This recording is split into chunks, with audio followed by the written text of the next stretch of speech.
News of a price war between the supermarkets, or at least I think that's what we all hope it's going to be. ASDA and Morrisons have lowered prices. It's not yet clear as to whether others will follow suit, but this comes as new figures from the Office for National Statistics suggest that almost a quarter of adults found it difficult or very difficult to pay their household bills last month. So this move from Morrisons and ASDA to slash the prices of hundreds of goods will certainly be welcome. But is it the beginning of a concerted supermarket price war? Kate Hardcastle is a consumer retail expert. Afternoon, Kate.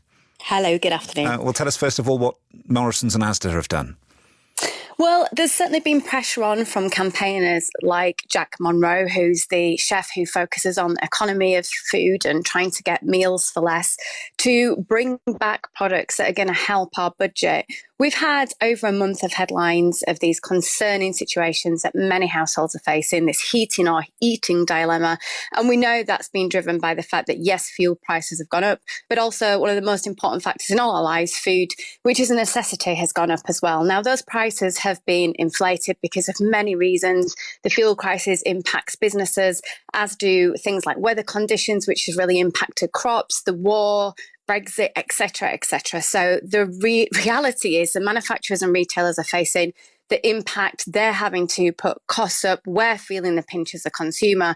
And when it comes to something that we can be in control of, like the weekly shop, that's where we scrutinise prices the most. And of course, supermarkets want to be seen as favourable. They want our business, so they're going to work hard to do that. And I think we've had this conversation over the past few months, Kate, as to whether a supermarket price war would eventually help to bring prices down and deal with inflation.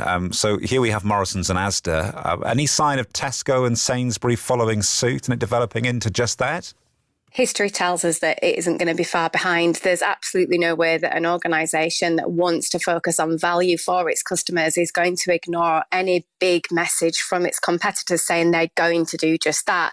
Now, you'll probably know, just as your listeners do, that grocery stores depend very much on the basket fill. It's not just about going in for one product. They want you to get as many products in there as possible. Therefore, value for money on key items that customers really know and are sensitive to the price of really matters. Things like milk and bread, those weekly essentials.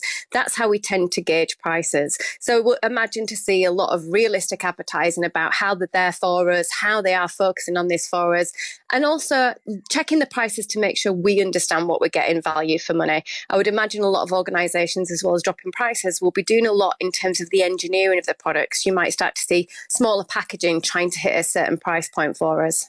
You really do have to have your wits about you these days, don't you, Kate? Do not shop distracted. It's one of the things I think families could do instantaneously to make a difference to their finances. Very few of us go in with a shopping list in the true old-fashioned sense of what we need and make sure we don't get distracted by the offers and things that seem to be value for money. It's not value for money if you don't need it, and making sure that we waste less is a great way of saving money.